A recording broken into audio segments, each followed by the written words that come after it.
Triambakam yajamahe sugantim pushtivardhanam urvarukamiva bandhanam mrityormukshyamamritat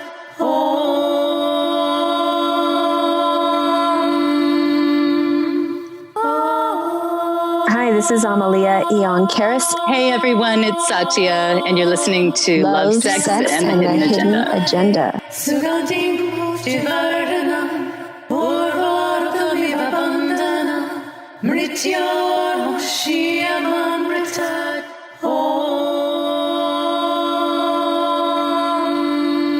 Hello everyone, welcome back. This is Amelía, and of course I'm here with Satya. Hi everyone, Satya here. Yay, and Joe's in the background, so we might pull him in on this one. In our last episode, we mentioned synchronicities and touched on the term sex magic. And today I wanted to really break that up a little bit more and get into what is sex magic specifically and find out if you had any questions, Satya, because I don't know if you're aware of the term or if that's a new term for you. It's being used in a lot of different ways. So yeah, because I know what I was talking about. The stories I was talking about in the last episode is a type of sex magic for sure. But I think that there are a lot of people who have been more concrete in their idea of the words sex magic and have read books on specific actual like rituals and things like that, which is a little different. So then I got curious about that because Joe was talking about that after we finished our last session, and we were kind of talking about that. And I said, ooh, I want to know more about this. So. Yeah. So the term sex magic kind of comes from an occult kind of esoteric practices, back in I don't know when it was first coined, but, we can look back into occult sciences and see it a lot with Aleister Crowley, I think, is where it was popularized. A lot of the satanic religious churches are using sex magic to control people, manipulate people. So there's definitely a dark connotation to the word sex magic, that it's manipulative, it's using the power of sex as our most primal life force to manipulate energy or to use that creatrix energy to manifest and create things in the world, from specific types of children and sex rights, like with the royal families and how they inbreed to get pure bloodlines, things like that, to other sort of using of the sexual fluids to create or invoke certain types of energy. So there's definitely this kind of shadow, dark energy. There's also positive, like we'll call it white magic for the sake of the discussion, around sex magic. And I would rather refer to it as magical sex and things that happen that are so profound and so deeply moving. And it's the mystical aspect of sex that a lot of us have had an experience, at least at some point in our life, with that. And then we kind of get addicted to it, or we want to see more or know more of that. And then we can look at the Taoist practices and the tantric practices of harnessing our sexual energy for tuning our bodies and purifying our bodies. So that would be the more light side of it, right?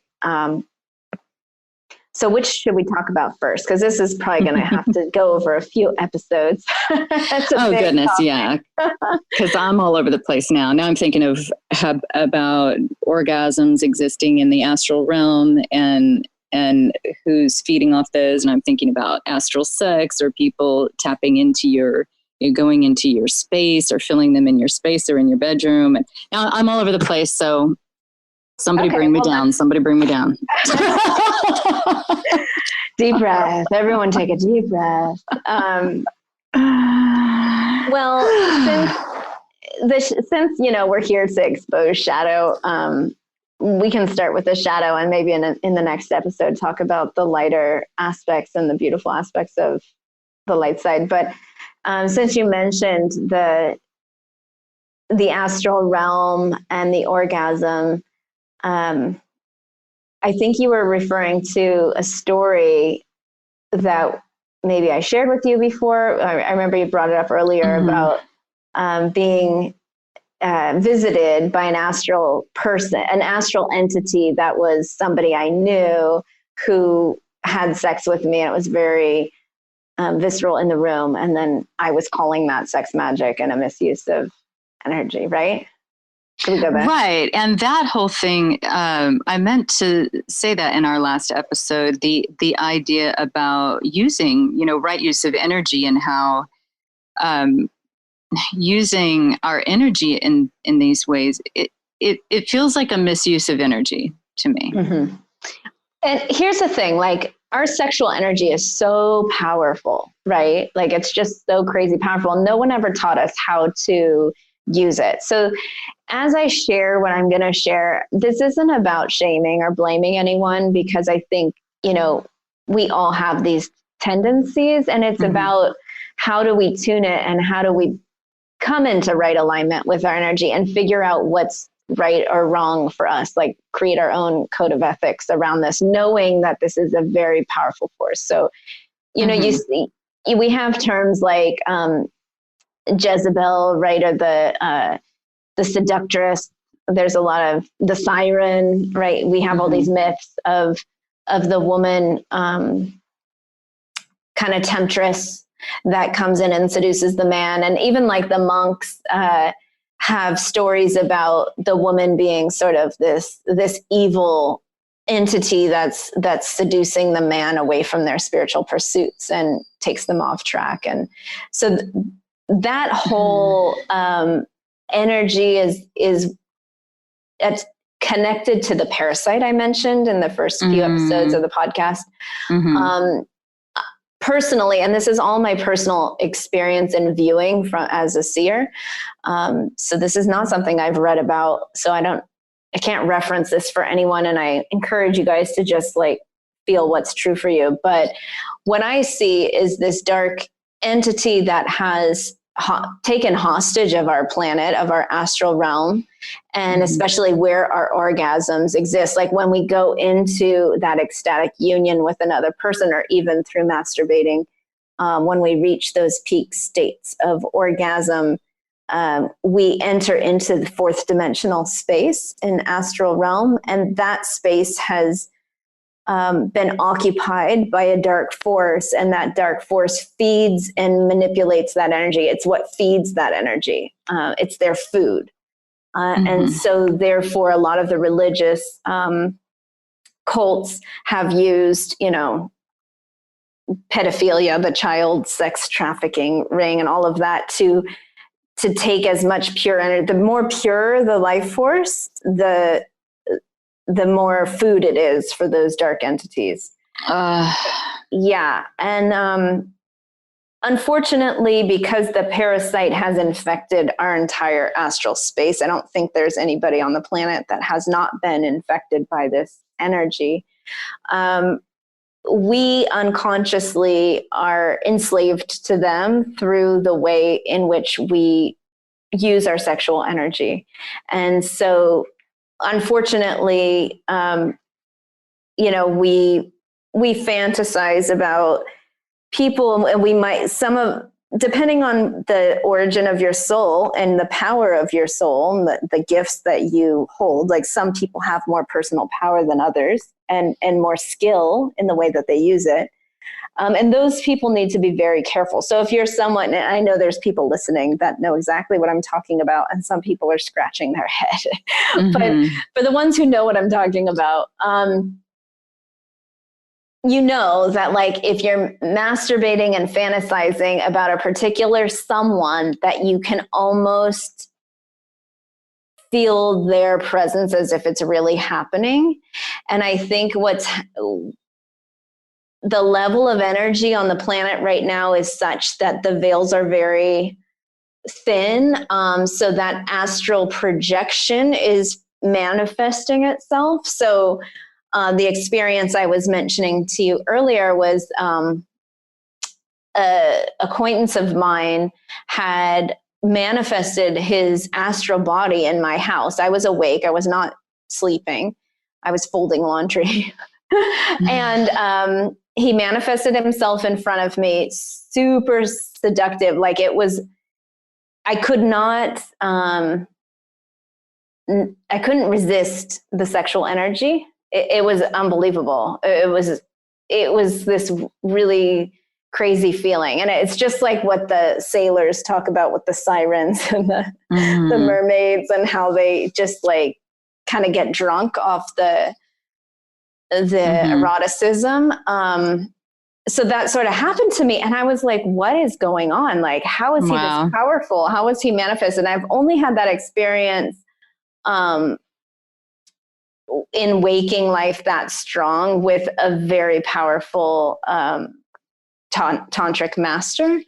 So I was like, wow, this guy's extremely skilled. And I texted him and I said, hey, I just felt you in my house. Were you just thinking of me? Like, I didn't want to say, did you just have sex? Or were you just masturbating and thinking of me? Is that what? Right. Yeah. How do you say that to somebody?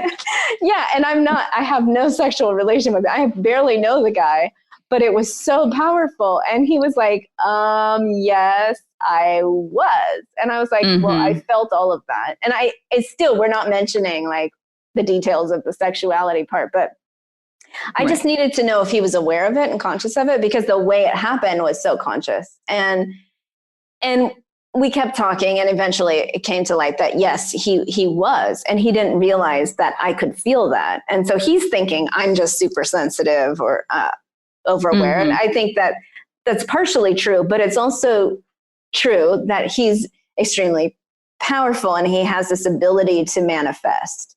And he's also happens to be very skilled in business. And so people who are really successful with money and business and directives tend to harness this sexual energy as well, because it's the same chakra.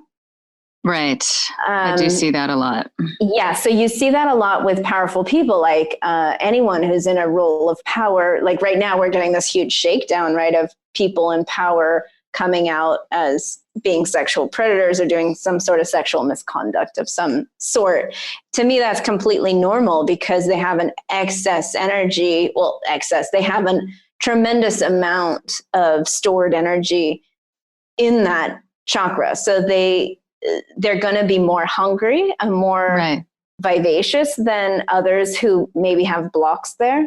They're going to need sex more often. They're going to need that energy to be flowing. Right. And so that could, without proper guidance and training, they could easily, that parasite could just be feeding off of them and getting them to go deeper or darker into misusing that energy. Right. And for somebody, most people, let's say they had this experience that you're just describing, where they could feel somebody or they felt somebody in some kind of way, sexual or they,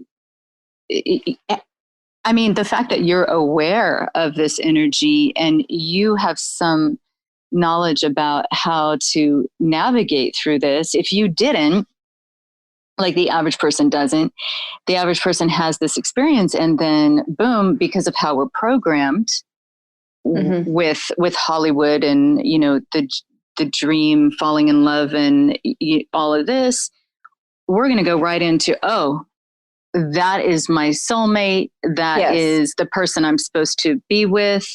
We're supposed to be together. And you go right down that rabbit hole. Exactly. It's really intoxicating not to. And when people are not to, right. And when people are blown open and they are perhaps very successful, very, with the money thing and everything else, it's scary almost to even use the word powerful, because we all are programmed to love that word and we all want to be powerful.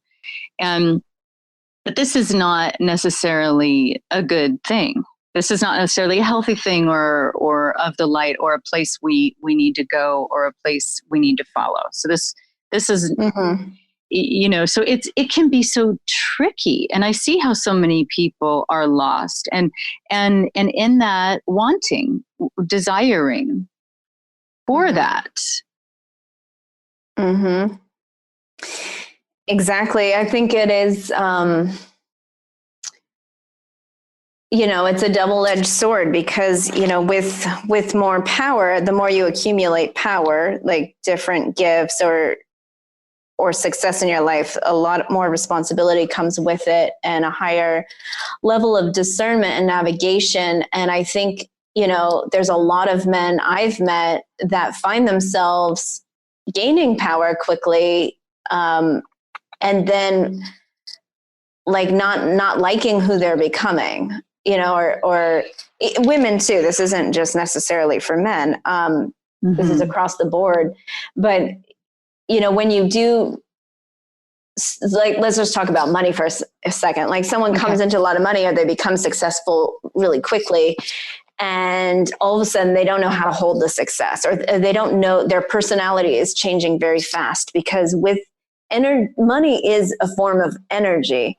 And it being that second chakra energy, your sexual energy and your prowessness, I don't know how to say that word, that life force is coming out. So you start becoming more of, like, say you were more of if we were animals, like you went from you're morphing animal shape from like a prey to a predator. And people don't know how to handle that kind of energy. Like, they might go, oh, I'm capable of this, this, and this. So they might start wanting to get like lots of employees and bossing them around, right? Or maybe they want to start treating their spouse differently because they got more power and they feel like they have the upper hand. They might start trying to buy their friendships. Right. Like, so you see that's normal, but it happens also with our sexuality. It's the same energy, but nobody's really speaking about it. But your sexual appetite changes. That's why if you looked at history, like, it was fine for like wealthy men to have multiple wives or mistresses or whatever, sometimes above ground, sometimes in hiding, because they had the abundance and the money and the capacity to handle it. Generally speaking, just very general. I'm glossing over a lot of the nuances, but you get the point. Yeah, and it happens with actors and the Hollywood thing again. When people come into a lot of money and a lot of fame, or what we see on the big screen, like I might, fall in love with a movie star, watching him on the screen. And then I actually have a very dear friend who, for many years, was a psychologist to many famous people, and he's kind of in the know, and he knows the darker sides of a lot of these people. And I'll say something to him in just casual conversation. I have such a crush on that actor, or this certain actor. He's so wonderful. I want to marry him, and he just ruins my whole thing, because he'll inevitably say, oh, well, that person, did this, of course, in confidentiality, he tells me, but my whole bubble just gets burst, and I'm like, why? Because you're falling in love with the on-screen, the character on the film. Right. Or the person's ability to be seen and not care what other people think, or to be fearless and in front of so many people. And I want that, and then I find out, so I'm thinking, this person must be wonderful. And then I find out, because they can blow themselves open in that way, that they've got some problem, they've got some serious sexual misuse of conduct or something, or substance abuse or something. And I feel like we have all been so duped, because I believe in the goodness of people. And I just kind of get deflated. That whole thing. Yeah. Well, I think that, if the, we talked about the Kundalini energy in a previous episode and the different kinks along the spine in the Sushumna and the Ida and Pingala, the channels of light that move the Kundalini up the spine. So when we have the soul wounds and we have blockages in those places, and then we come into a lot of energy, and our energy's flowing through our body, and we're affecting a lot of people, like a movie star or a famous person or a CEO or something like that. Those distortions are going to get accentuated and exposed. And the good thing is, I think that a lot of people are as they get exposed, then the healing can happen. If they're hidden, that's where they breed and get really unhealthy. Now, we all have them. It's hard not to judge the people that are maybe carrying more energy, right? Because they're in the spotlight, and we can point to them and say, well, look at that spiritual person, that guru, or whoever has been misusing their energy. But the person who's experiencing it, it's not easy, right? Like, look at Angelina Jolie, for example. All eyes, the whole world, like male population's been masturbating to her. Can you imagine the energy? Like, if that was me and I had, millions of people masturbate, I would freak out. Like, my energy would be so polluted. Right. Like, I don't know how she manages it, right? But she has a really strong resilience to be able to work with the level of energy that is coming at her, as well as moving out from her. Or, you look at someone like Marilyn Monroe, or a lot of these tragic Britney Spears. So let's just spin back to the whole sex magic, because there's so many tangents we can go down right now. But to just like kind of come back to the different levels of misuse of energy, or what the astral realm, what can happen in the astral realm. Because I've had a few different people write into that they've had people that they know come to them in dream time and have sex with them, and then they've been confused, like, did I just have sex with that friend? Like, what happened to me? I was like, okay, I barely know this guy. I can barely call us friends because I really don't know about him, but yet he just came into my house and had sex with me astrally, and it felt completely real. It felt like I could feel his breath, his touch, like everything.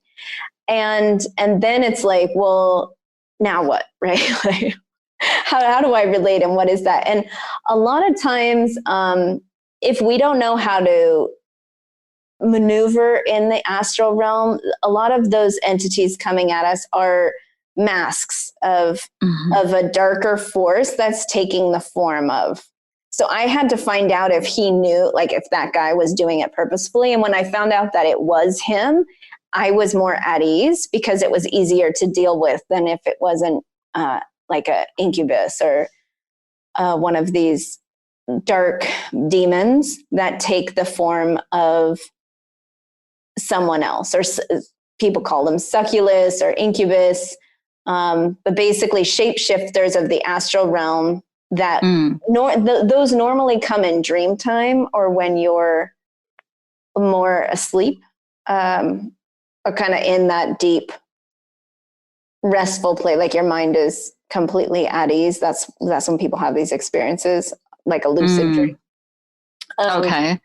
Where an entity is coming as someone you know and manipulating you in some way, often through sex, to steal your energy. And so that's another like some dark magicians use those demons to steal energy for their personal gain. So they can summon demons. Right. Gotcha. Was that Joe jumping Joe, in? Joe's Come on, like, Joe, what do you have yeah. to say about it? I know you're. I just wanted to say, yep, they sure do. Yep. Yeah, it happens a lot. And I honestly, like, I don't know if it's because we started the podcast, but this last like 3 months, I think I've had like 10 different people. It just seems like a large amount of people telling me that they're having these experiences, and they're finding out that it's not the person. They are coming to realize that they were fooled. And I'm so happy to hear that, that they realized they were fooled and they didn't fall for it.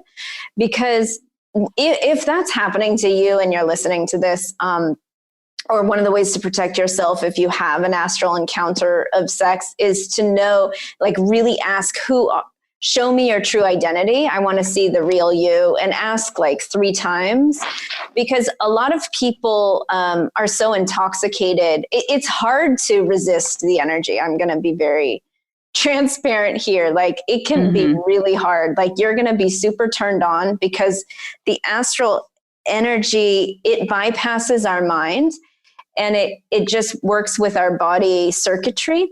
So you don't know what's going on, and the next thing you know, you're like in a very sexually vulnerable position. Like, oh my God, I'm being taken by this energy and I'm almost having an orgasm and I don't even know what's happening. Like, who is what's happening? Yeah, like that happens in dreams. Exactly. Often, when I feel like I'm going to, or I see somebody and I have that feeling, it's instant. It's completely different than using the mind for sex and orgasm in the waking state. It feels so intense. It's very intense. And some people get so intoxicated by it that they call it in, and they have like a special ghost that they do this with all the time. It's like in fact, there was an article, I think I posted it. I think it was in my other group around Halloween, but there was a woman that one of my students sent me an article of a woman who married a ghost. She's been having sex with this ghost and she has a full-on relationship. She's been on TV, and she just posted recently that she divorced him, which I thought was hysterical, but that is so toxic. So absolutely toxic, because these discarnate energies are basically just sucking the life force out of us. And, we've all probably had an experience sexually where we feel drained afterwards. Like, a lot of men, after they ejaculate, they feel exhausted or fall asleep. Same with women. These are slight misuse of energy. Like, we can learn how to cultivate our sexual energy so we're not expelling it and we're like retaining it. Those are the tantric practices, the Taoist practices. Right. But when if we're having sex with a ghost, sometimes they'll pose as angelic creature or some sort of higher dimensional being or a twin flame or something like that. I know so many people who really enjoy those experiences, and I'm not saying they're not enjoyable, but you want to know who you're doing that with. And now that the veils are so thin, a lot of astral entity, it's trying to fight its way back into our systems, because we're clearing this parasite very quickly. Like the cosmic war is being won. Light is reclaiming the planet. And so as the parasite is getting extracted, it's going to get hyper responsive, where it's going to try every trick in the book to get you to agree to it. Right. And a lot of ways that we agree to it is through our sexuality, and straight, especially for the women, it's straight into our womb space, which is the deepest place inside of us where they can plant a seed. So we need to be careful and discerning, and especially for those who are really empathic, really open to the magical realms, like ask 3 times to reveal the true identity, to see who it is try to resist astral sex if possible. And sometimes it's not possible, but afterwards, like ask questions, like really see, who's behind it, pull on the strings to see, where is this energy going? And if you know how to just recycle your energy, so you're sealing yourself off, that's going to protect you. Wow, this is really intense. And we could say so much more on the subject, but we have to wrap up this session already. But I think that's amazing what you were just saying, and about, what to do, how to navigate through it. And I mean, that's a whole thing right there, how to contain your own energy fields and, and, because, I mean, for people who are sensitive or empathic, here we are thinking, oh, great. Like, what am I doing wrong? Or what am I doing, So, anyway. And, this is just all of the experience of life and learning about our sexuality. And I think for people who are resonating with what I'm sharing, or feeling like, you've had these experiences and you want more information, please write into our, I don't know what to call it, our website, send us a message, email us, or private message us on Instagram or Facebook, and let us know what situation you're in, what you need help with. I'm also available for private sessions if anyone is interested to really clear out. Some people are more affected by this than others, but if it is you and this is happening to you and you're having a lot of these experiences, you probably carry some serious power and wisdom that's getting unlocked. So I'd love to support you in waking the wisdom up. But thank you guys for listening, and please subscribe, like us, share the podcast with your friends, and we'll talk to you next time. You can find us at lovesexagenda.com. Take care.